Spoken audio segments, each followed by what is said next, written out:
Music tutorials. It's episode 240, and it is the second episode on a new space. This, if you guys have watched some other videos, you're gonna see this is the third space I'm making those videos.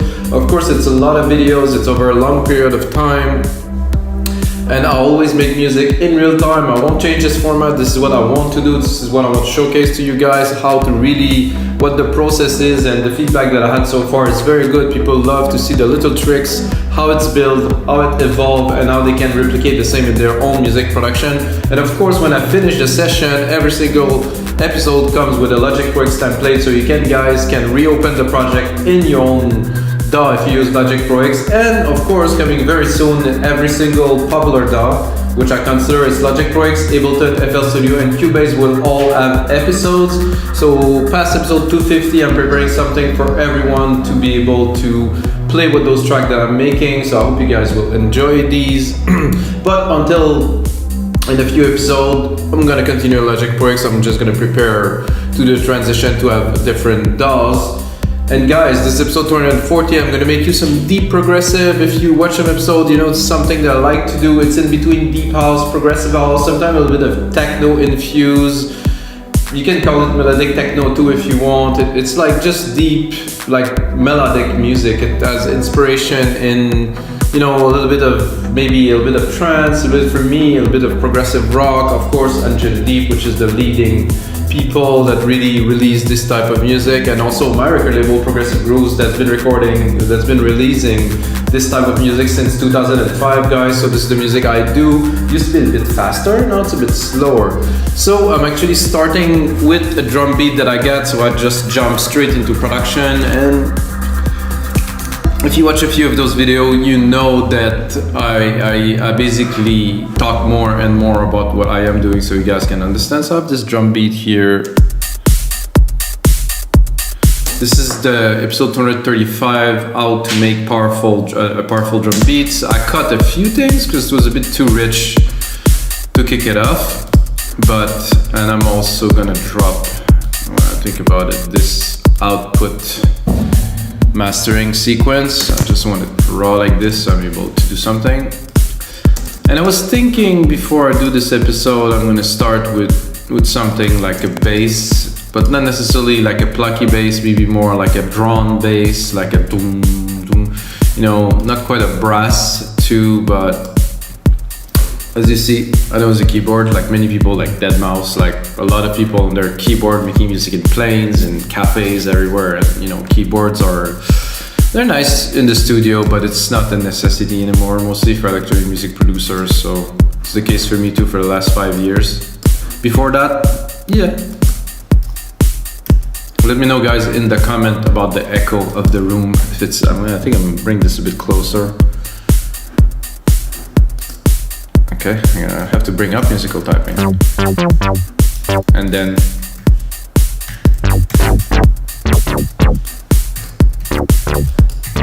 not quite what I'm looking for here.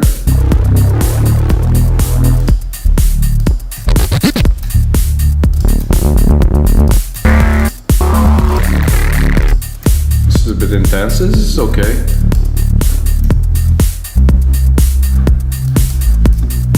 It's a bit too aggressive. I'm talking about aggressive.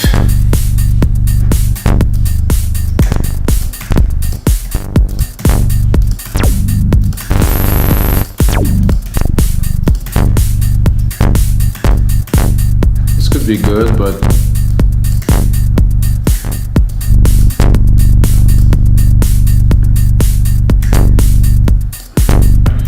I'm not sure if I...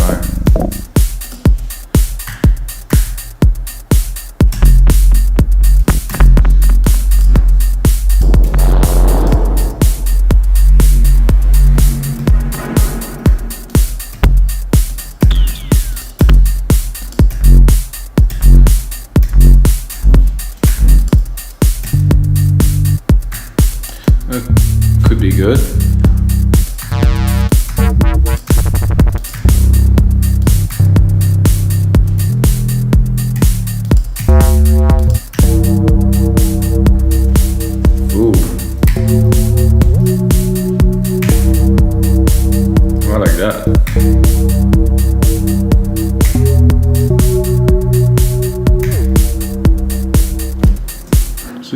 like this. Just a little sequence. It's like a starting point to a track. A starting point to a track could be really anything. You just drop a sample, you can record something. You know, it's really is for me with all these years. If you guys don't know, I make music for over 20 years. I know that the track can really start from nothing or for something very complicated. So I like the sequence of note. Not so sure about the placements though. So I'm gonna keep a little bit of the original idea.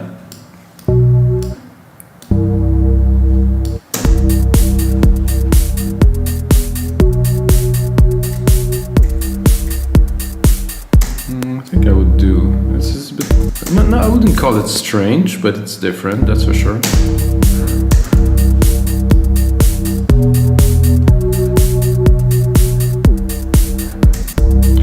And if the notes are overlapping, you can hear it doesn't punch as much. So this is why I'm doing this. So I'm cutting it.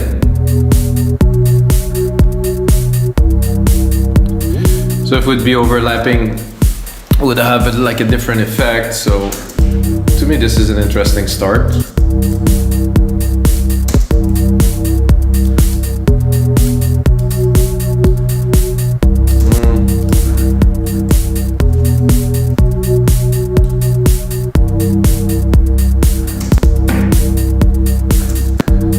Let's see.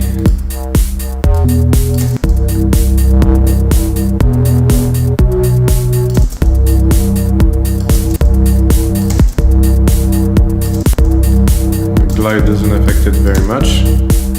Cut off. Not really. Cut off too. Ooh.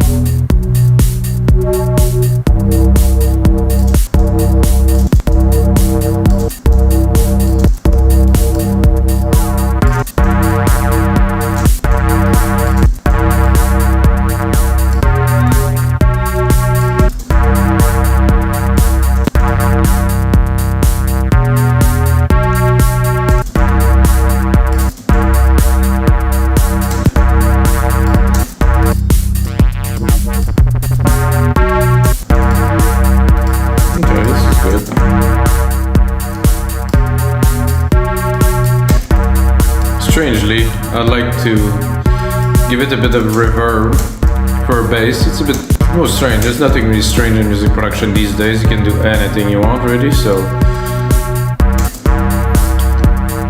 I'm gonna do my grandiose, but I will drop the size a lot. This is a bit too gigantic.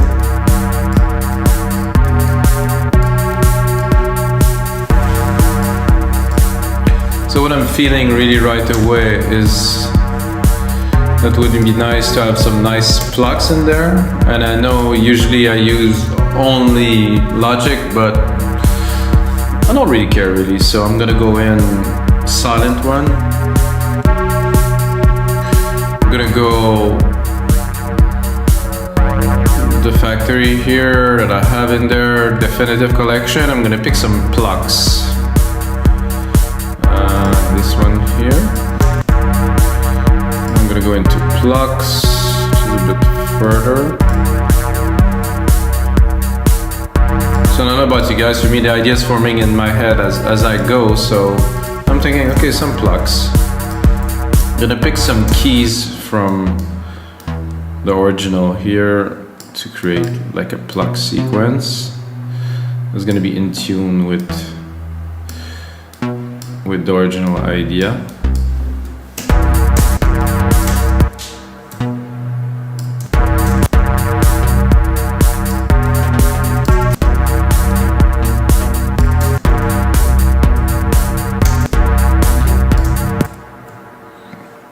I have an idea of like some quick pluck hits like this. And bring it up.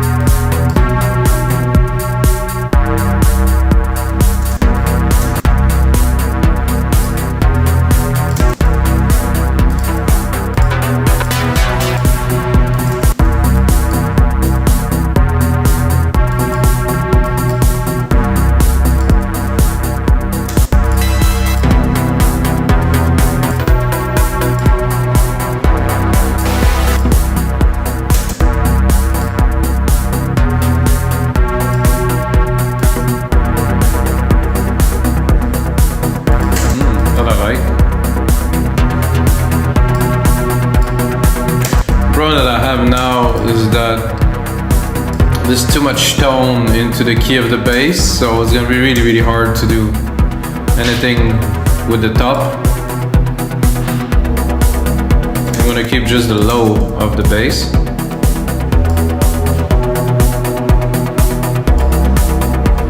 I wouldn't do a progression in the keys too, because it's gonna get too busy and complicated.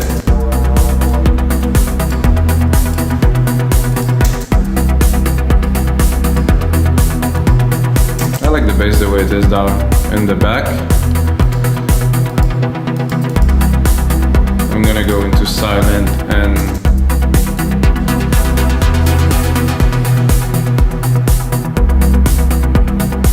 it's tight, it is tight. It's just there's quite a bit of delay, I think, in there. I can still browse a little. This is flat. This is sound, this is true, that sounds so much like Dead Mouse.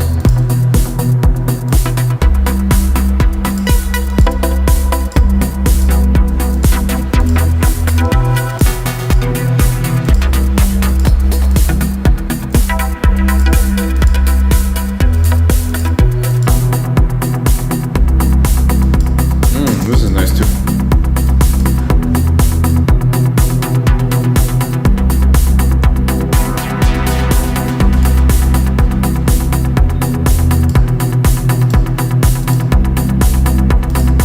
Really deep prog chill.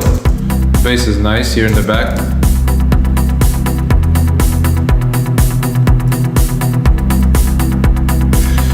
Then I would go into a pad, and since we're using silent, guys, I mean, why not use silent?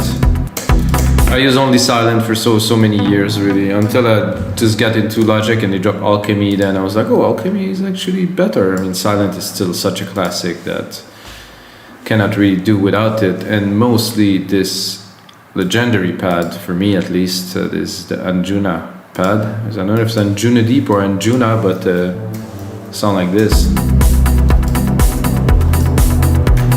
I'm gonna go a bit higher.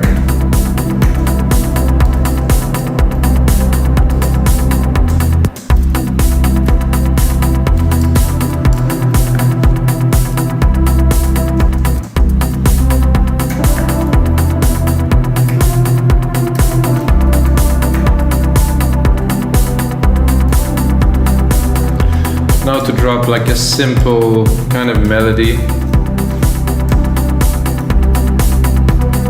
It has to be drawn, spaced out, not too intense. You know, you have the pad there running, you have the bass. You don't want to really overcrowd like your sonic territory, so I'm like... But also, of course, the key has to work, so...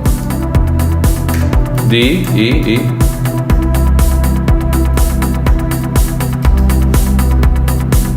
Something like this, turn, turn, turn.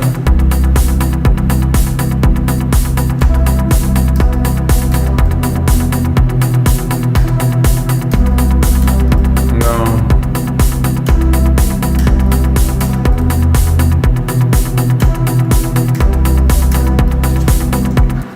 Definitely like better the second version here.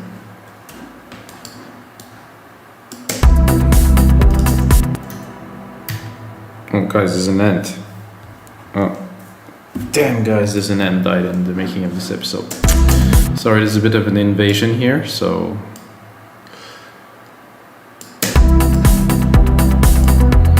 Oh.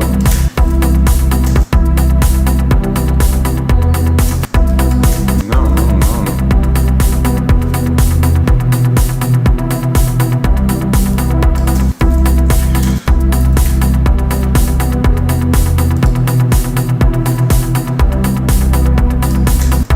This is good. Now that I have a lead, we have to mix it in properly, so I'm gonna cut the top.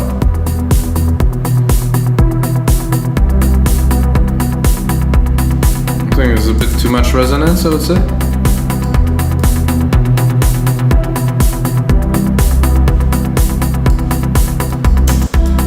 It all has to work together.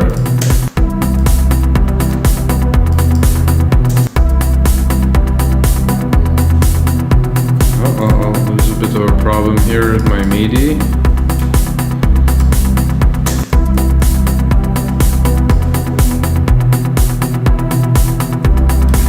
the bass is in the right place. I think this pad is cool too. I think it would be good to maybe follow this bass with the silent pad. Oh, I should have just done this here. So I'm going to replicate this, the pad that we just created. I'm going to use the bass keys.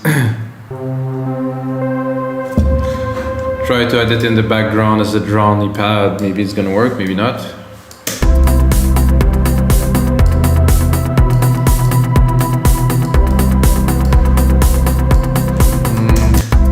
Maybe it's a bit too high.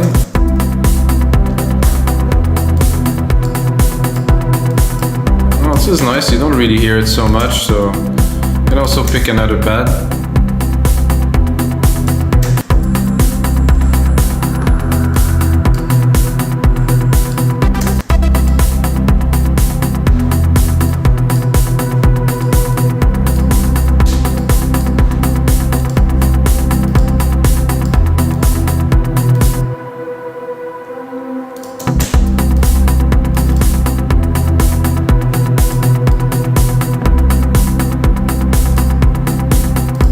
So, you know, when I listen to this after I'm progressing with the other synth part, I'm like, don't like those plucks so much anymore. So I'm thinking, oh, there's many. Okay, where we here. I think I will restart at the top and.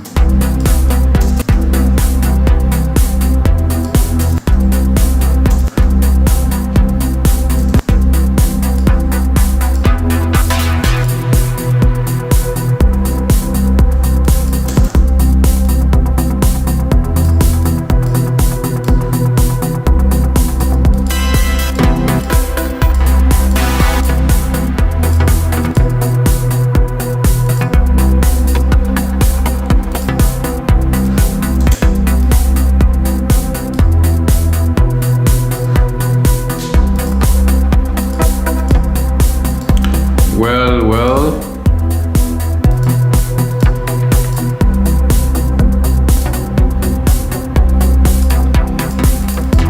To me, somehow they all sound very much the same. Oh, that I like. It's not so plucky.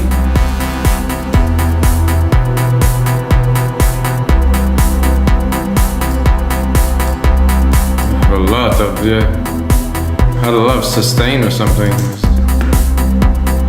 No, not quite either.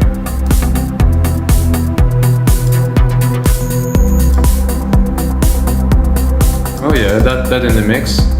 Immediately. Clean. So what do we put into a track like this? I think we need like an element that will really not define the track, because we have the melodies, we have everything. We need to make the track stand out with something like an effect or something that would be very, that make this part special. Oh, sorry guys. So what we'll do is I'm gonna go, I think, into cinematic or maybe percussions. I'm gonna try to find like a sound effect or a soundscape that will really bring like some dimension to the track.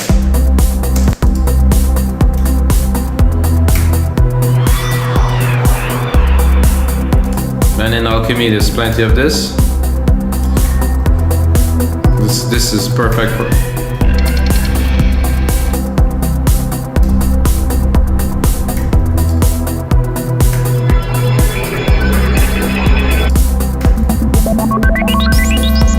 It's classic almost.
put a bit of reverb in there.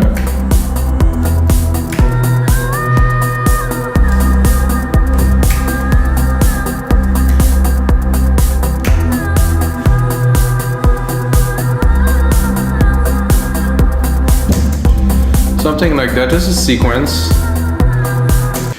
and because it's an atmosphere kind of bass, I think it would be different every time it will hit, so that should be interesting.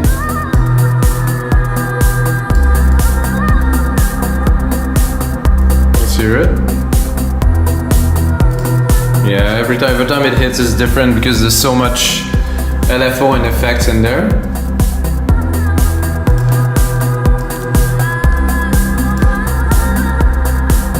Okay, that's one effect. I'm thinking I could add a little bit more to add some dimension to make it more interesting. So we have a lot in there, of course.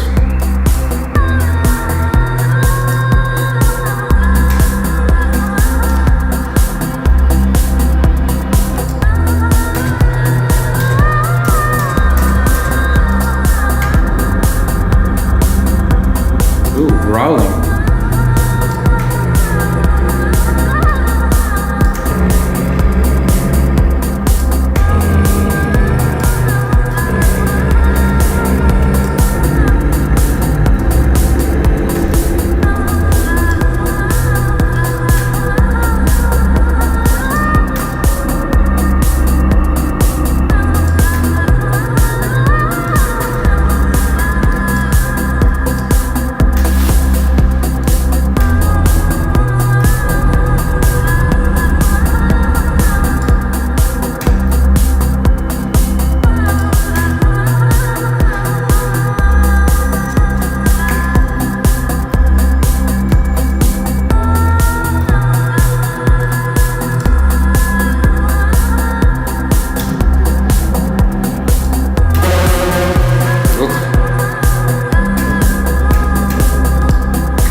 Interesting. Not for us right now, but caffeine effect. I like some of that. Oh, this is a bit crunchy, I would say. Let's hear it. It's like somebody's eating in like a cardboard cup or something. Oh, that's nice.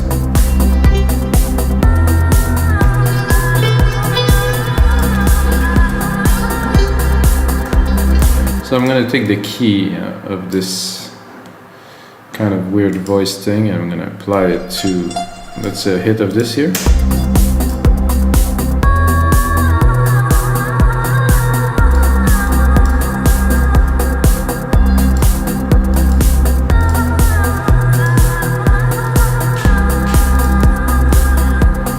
So now we have a type of a drowny kind of track that's really deep, that has some weird elements to it, so it's distinctive, so it's not gonna sound like anybody else just tried to make a track in that style.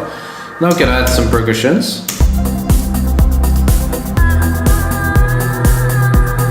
I think these plucks need to be sidechain. I think this is what was missing that I didn't thought about, because those with a sidechain will definitely gonna work. Instrument, kick. This one that I use, yes.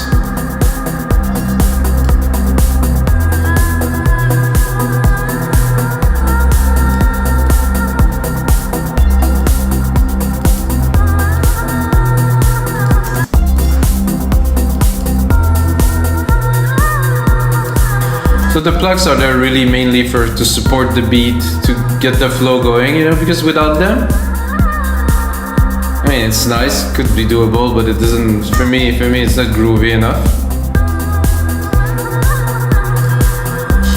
And those voices here, let's check them out. Let's go in the EQ. Let's make sure we're not adding any bottom to our track. If we want to really funk it up, I think we could go probably into multi-effect and do a step effects on them.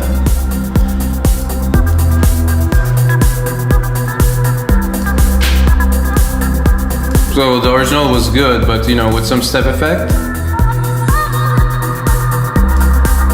Oh, this one I used quite a few tracks, so it was cool before, but now you really have like a voicey kind of feel. Remove a bit of the Asian kind of thing in there, so it's trippy. I like that. Let's hear this caffeine effect. I'll give it more reverb. I want just almost only the reverb signal from there.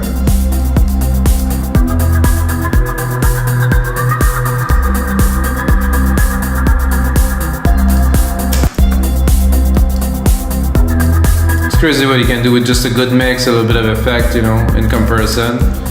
Now we have this pad here, which I think could use. I'm gonna drop the musical typing here, bring up my mixer. A little bit of sidechain compression, that is.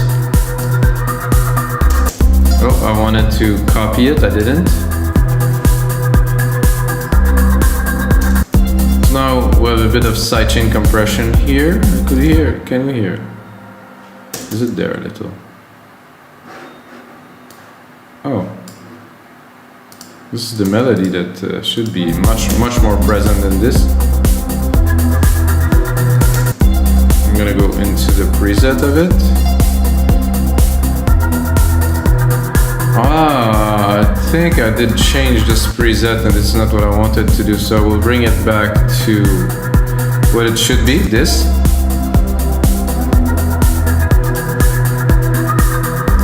So, listening to this now, right away I'm thinking, okay, these vocals with this lead now, because that take the space, so they will have to be segmented in different parts, of course. So we're actually gonna start segmenting it a little bit now.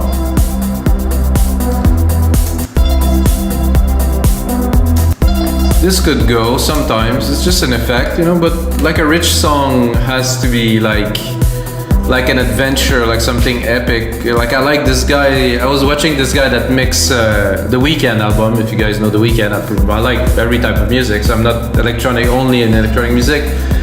And this guy was saying that for every song he wanted to build a whole story, like it would be an adventure, like with some effects and stuff, and you can hear that in the album. It's the same thing I think that sometimes misses in electronic music, is like you have a track, like it's just a track, and the track is only for the DJ to be played, and he creates the adventure. While I personally think that every track should be an adventure. There should be effect, there should be something exciting, you know, like you have pioneer of this that were doing progressive rock in the 70s and 80s that were like, the tracks were just absolutely crazy because they were like a whole story happening with like sound effects and stuff. And you know, Alan Parsons Project, Pink Floyd, Yes, Rush, you know, those groups made, you know, music that was a bit beyond music, that was really like an adventure for every track. So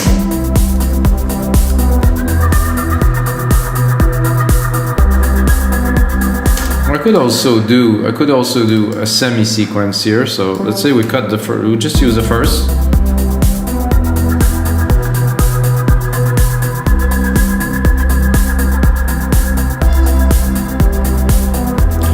Do this, and then the second sequence here. So we do a longer span with different part. I would cut this one here to let it simmer a little bit. Let's say we would have some vocals, you know, a little bit in there.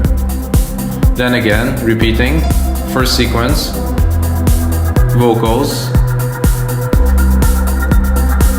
Let's not forget we also get a really nice bass at the top here that we can use in the breakdown in different parts. So guys, that's gonna be it for episode 240 of your live electronic music tutorials. I'm gonna put in some more work, put it as a template on our site, wemakedancemusic.com. I didn't talk about We Make Dance Music, guys. If you're still watching, you have to check out our site. We are the largest marketplace for music production.